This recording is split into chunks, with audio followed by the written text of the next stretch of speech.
Welcome to Her Time to Talk. I'm Megan Clark, a licensed professional counselor and the founder of Her Time Therapy, a group practice dedicated to supporting women's mental health. This podcast is for women, by women, and is all about creating a safe place for our experiences, amplifying our voices, and empowering each other with the knowledge to improve our mental health. Today, we are talking about a very common topic that myself and other therapists at Her Time often work with our clients on overcoming. And that is how to stop getting stuck into stress through a two-tier method. Have you ever caught yourself replaying a conversation or a situation over and over again in your mind? You're doing this to just try to make sense of it, but really only end up making yourself feel worse. In these moments, you may ask yourself things like, why did this happen? What should I have done differently? Or am I thinking about this right? Why am I so upset? If this sounds familiar and you find yourself in this kind of pattern, you are truly not alone. This type of rumination and distressing situation is very common, especially if you are a person who has experienced trauma or had to be hyper aware to keep yourself safe in the past. So, in today's episode, we're going to be talking about how to stop getting stuck in that distressing rumination cycle and start to move yourself from this place of overthinking into a place of being more grounded so that you can take intentional action. What I'm going to do here is discuss why this happens and walk you through a two-step process that you can try to use yourself anytime you feel stuck in your thoughts, whether it's about work stress, a relationship issue, or a painful memory that has resurfaced or been triggered by something. One of the big reasons why we find ourselves in this pattern is that anytime something upsetting happens, our brains naturally want to solve it for us. It wants to protect us and make sure that we're not just safe in the moment, but moving forward. It tricks us into feeling like if we think through a situation enough and if we analyze a situation enough, we'll eventually find peace and safety. But often what we end up with is complete exhaustion and a lot of distress from that endless cycle of thinking and analyzing the situation over and over again from a million different perspectives. For women, especially women who have survived trauma, which is many of us, or those who carry the weight of constant responsibility for multiple roles and people, overthinking can start to feel like it gives you some element of control. It becomes a protective measure that can be helpful until it's not. That can easily tip into distressing, harmful rumination. When you get stuck in that cycle where you start to grasp onto control and overthinking as your primary method of functioning, is actually more of a trauma response coming up in that moment because this kind of gives you an illusion of control to feel like you can think your way out of a situation. It's important to recognize here that our nervous system doesn't know the difference between a threat from the past and one that's happening right now. If you're thinking about a potential situation that it could happen that you're worried about or trying to avoid, it's almost like it's already happening according to your nervous system.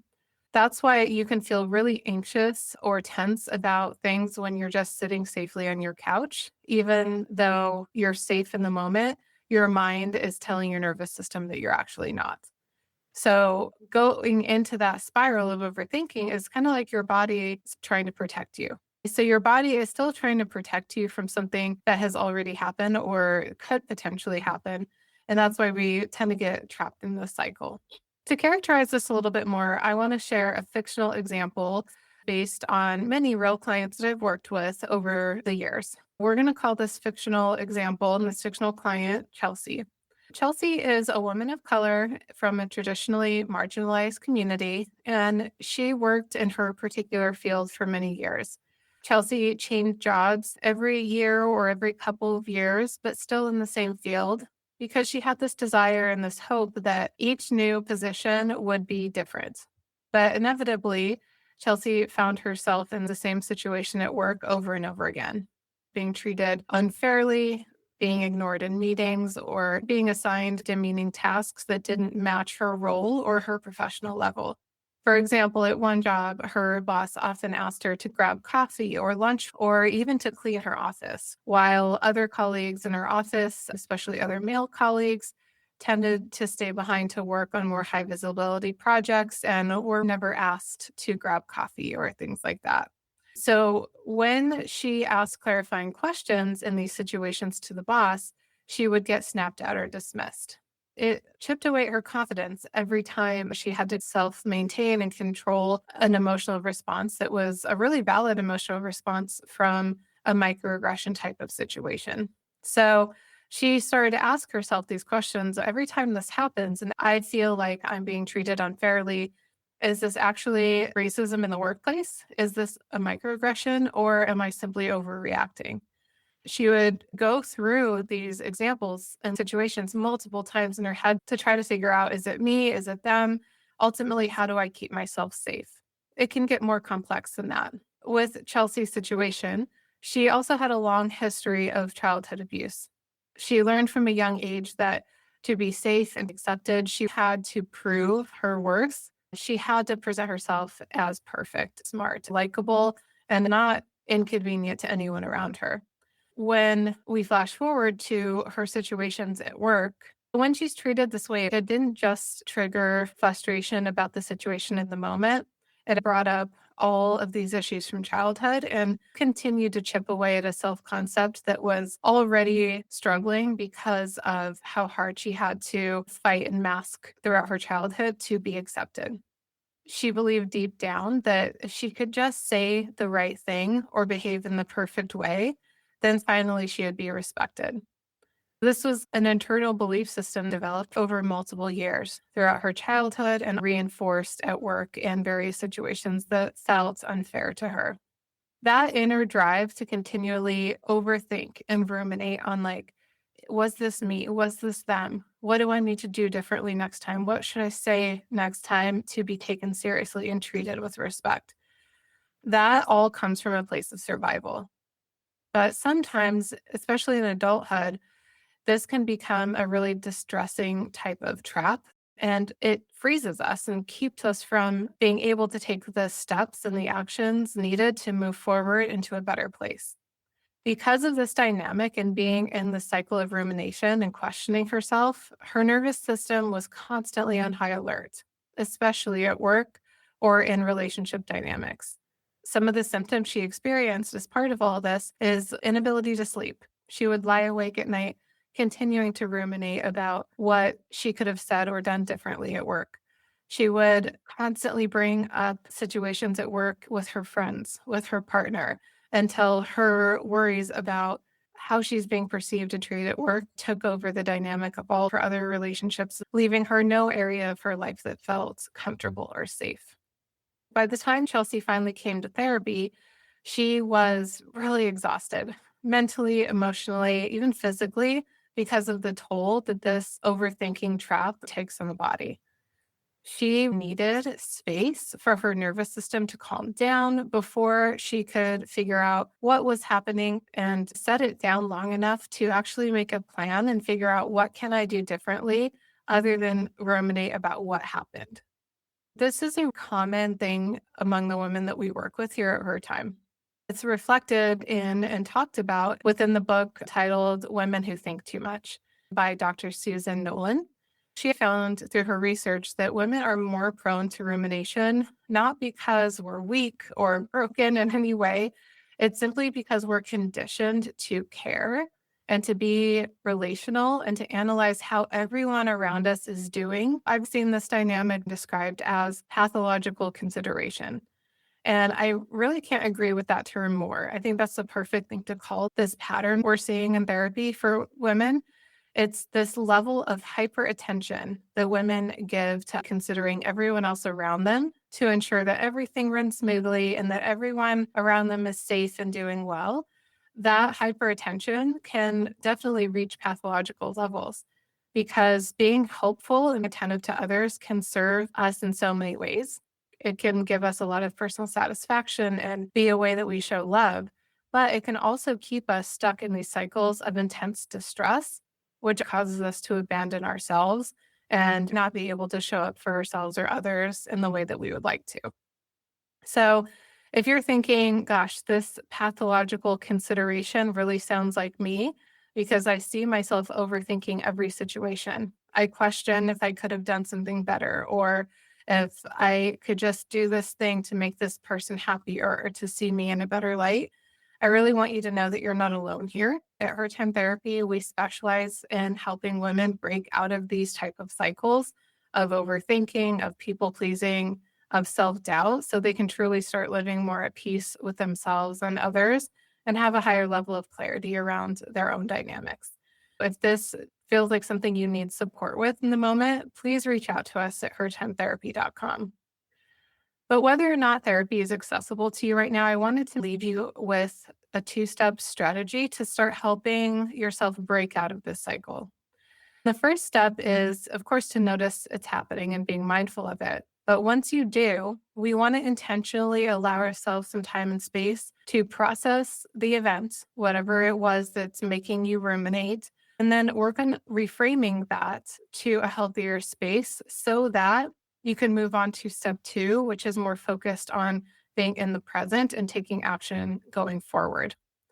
This first step of processing and reframing is all about self validation, self compassion, and calming your nervous system so that you can access what we like to call your wise mind in dialectical behavioral therapy.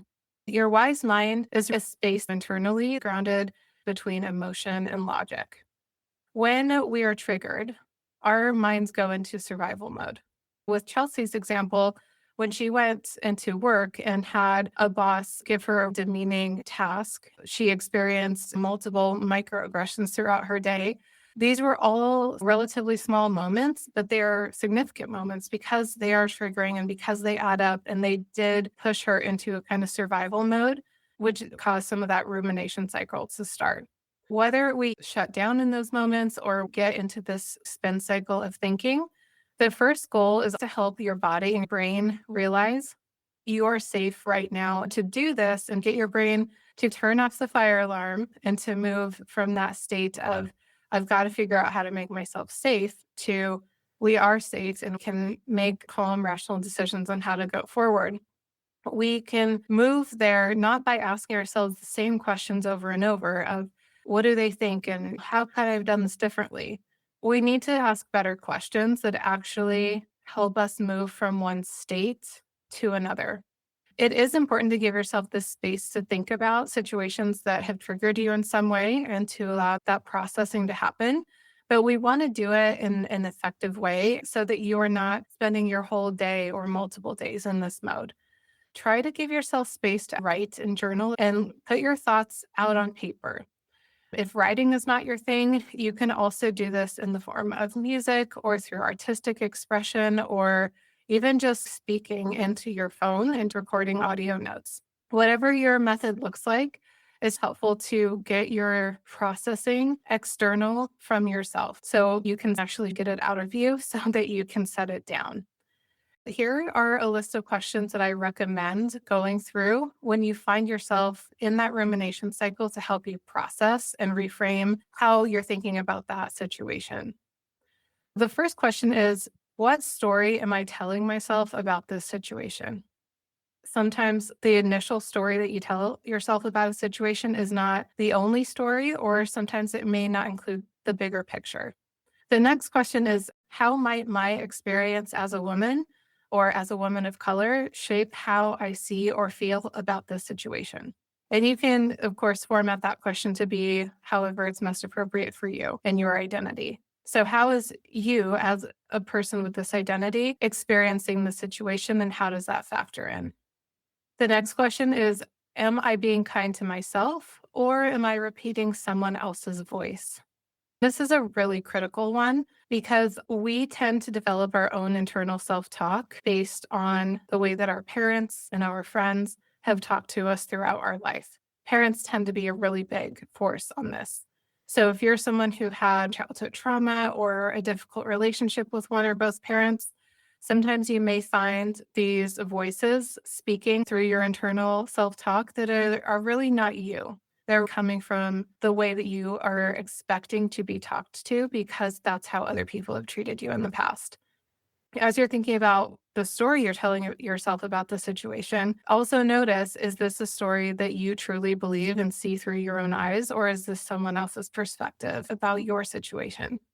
You can also ask yourself, are my feelings about this moment heavier because of old pain or past experiences?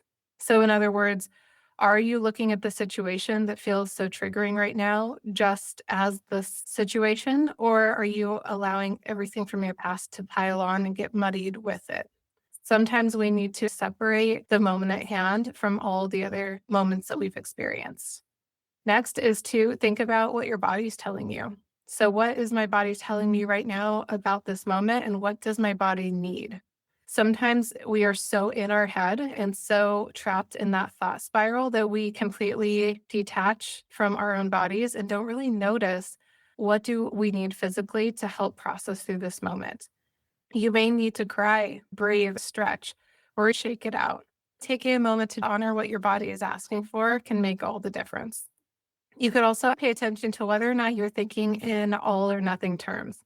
As you notice the way that you're thinking about the moment, are you using words like always, never, or should? Oftentimes, we put undue pressure and judgment on ourselves because of how we should act or how we should have responded in that moment. So, being really clear about where is the nuance, where is the grace, where is the compassion that I can add in here often can turn the dial down on that distress. You can also think about what is the worst case scenario? What strengths or support can help me handle if the worst case scenario were to happen? So, like in Chelsea's scenario, if the worst case scenario was that, yes, her boss was unjustly targeting her, potentially in a very racially aggressive way, what can she do to handle that? What can she do to advocate for herself? What needs to happen next? And what supports can help her handle that moment? Does she have to face it alone? Because as we go into the next question here, which is what do I need right now to care for myself? You may start to realize that this doesn't have to all be on you. This doesn't have to be something that is solely solved within your head. This can be something that you turn to your support system and pull from your resources to help you move forward. All of these help the most when we pair it with doing something physical. So, when we are looking at this all together as kind of like phase one, we look at phase one as being number one, you got to validate and process what's happening. That's what all of these questions were intended to help you do. So let's reframe the way that we are looking at the current situation so that we can validate for ourselves, show compassion, and understand what's happening and reframe it in a way that feels supportive. After going through these questions and processing the events that felt triggering, it's important to do something physical. This can be very small or very big. It can include things like talking to a friend, letting yourself cry, or ideally doing something physically active with motion, like going to the gym or going for a walk. These steps of naming and processing what's happening, breathing deeply and grounding yourself in the present, and pairing that with something active can really help the whole process along and get you unstuck and unfrozen. All of these situations that may put you into rumination mode are essentially a stress trigger. When that stress is released in your body, you need to process it through to the end, or else it contributes to you being in that frozen state. According to the authors of the book Burnout, The Secret to Unlocking the Stress Cycle, Emily and Amelia Nagoski explained that it's not enough to just think our way out of stress. We have to physically signal to our body that the threat is over and that we are safe. We can't really take action for ourselves and move forward until we've done the processing and something active to show our body that it's safe and we are okay to be in the present and to move forward. So, step two is all about shifting your focus forward to be in the present and taking intentional action to improve your future.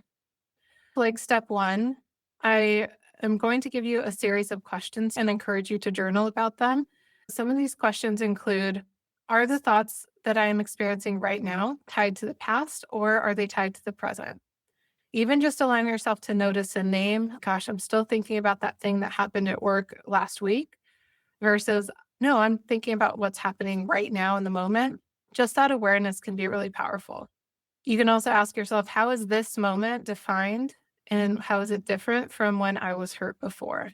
One triggering situation can sometimes get muddled with all the trauma from your past, and suddenly you're in a much bigger type of spiral and trauma trigger. To help our brain remember that it's safe, we sometimes need to think about this situation is different from all these other ones in all of these ways. So, this is where I'm at today. I can realize how right now is different from the past. In order to move into what I can do next, we want to think about what do we need to set down and leave in the past, and what do we want to focus on moving forward. A question that can help with that is what part of this story feels ready for rest right now, knowing that I can return to it later. For anyone who's done EMDR therapy, one EMDR resource is called the container. This container is something that you can use anytime, completely internally. It doesn't have to be done in the therapy session. We often use it to say, this thing that I'm thinking about, this thing that feels triggering right now, doesn't have a space in my world today in this moment, but I know we can come back to it later. So I'm literally going to put this distress or this thought or this memory or this situation into a mental container and compartmentalize and put it away on the shelf for now so that I can focus on what is actually important for me to prioritize my energy towards today. Even if you don't necessarily have that container as a resource, just writing down X, Y, and Z about the situation are good to put to rest for a moment so I can focus on other things helps your brain to intentionally make that shift. If you're struggling to be in the moment and the past keeps pulling you back, you can intentionally name or write down 3 or 4 things that you can see, hear, and feel right now that feel calm and that you are thankful for. This can be something small, like noticing how cute your pet looks taking a nap, the sound of your kids playing, or the wind. Even just noticing how your feet feel on the floor and if your clothes are a soft material. These are all very grounding things to bring your awareness into the present and to feel more calm so that you can take action moving forward. You can also ask yourself as part of this, is there anything that I'm going to choose to practice radical acceptance around? Some things don't have a solution. Some things you just can't think your way out of, and you have to accept, at least for the moment. There is some power to say and actually write down, I'm going to radically accept that this job is probably not the one that I'm going to stay at a long time because I don't feel like I'm being treated well. I'm just going to accept that fact so that I can then set that down and focus on what I can do next. The next question that you could lean into is, what does it mean for me to choose peace and to choose myself today? Where do you need to put your attention and your energy right now? And most importantly, we're using all these questions and they're building upon themselves to come to this one. And that is, what small action is within my control that I could make today or even tomorrow to feel better? What small action is within my control that could make today and tomorrow better? And with that, what supports or resources do I need to call upon to actually do that thing, to make that action step possible? This question isn't about ignoring the upsetting situation or just getting on with it. It's about reclaiming your power on how much energy that thing takes and how you're going to choose to respond and where you direct your time, energy, and attention, which is valuable.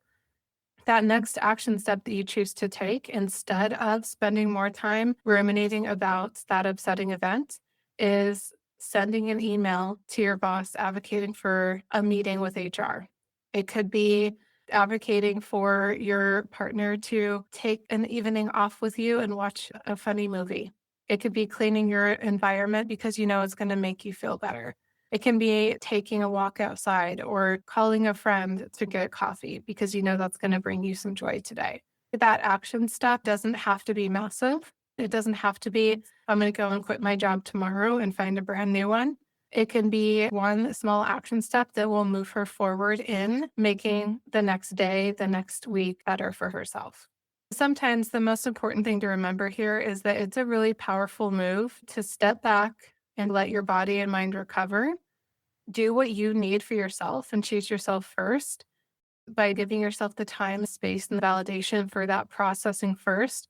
It actually allows you to move into that second phase, taking action and figuring out what is the next small thing that I can do to get myself out of that stuck place and out of that spiral. The reminder here, and what this episode is all about, is that you don't have to stay stuck in your pain any longer than necessary. You're allowed to pause. You're allowed to say, I've done enough thinking for now. And you're allowed to put your situation down for a moment and then focus on what peace looks like for you today and what the next step of improvement in your life looks like. I want to leave you with this quote from that book titled Women Who Think Too Much, which is, the antidote to rumination is action, but not just any action. It's compassionate, intentional action that reconnects you to your life. So I encourage you today to take that small, kind step and to remember you're not what happened to you and you are not what triggers you. You are what you do with it now. You are what you do next for yourself to move you forward into a better state of awareness and intentionality that honors who you are and what you need. If you resonated with this conversation and are ready to start practicing this kind of grounded healing and want that professional support, we would really love to work with you. Please reach out to us at hertimetherapy.com to learn more about working with one of our therapists and book a free consultation today. We accept most insurance plans, and we have a payment plan that meets pretty much anyone's budget if you prefer or need to pay for therapy out of pocket, including monthly therapy membership plans that ensure therapy is never out of reach. We also offer a free gift for our new therapy membership clients, which is a free digital download of our 30-page therapy guide, Her Time to Heal, a feminist guide to make the most of therapy. This guide is great because it includes not only educational content and guiding questions like the journal prompts that we went through in this episode, but we also include journal pages designed to help you prepare for and get the most out of every therapy session that you attend. If you're feeling empowered by today's episode, be sure to subscribe and leave us a review.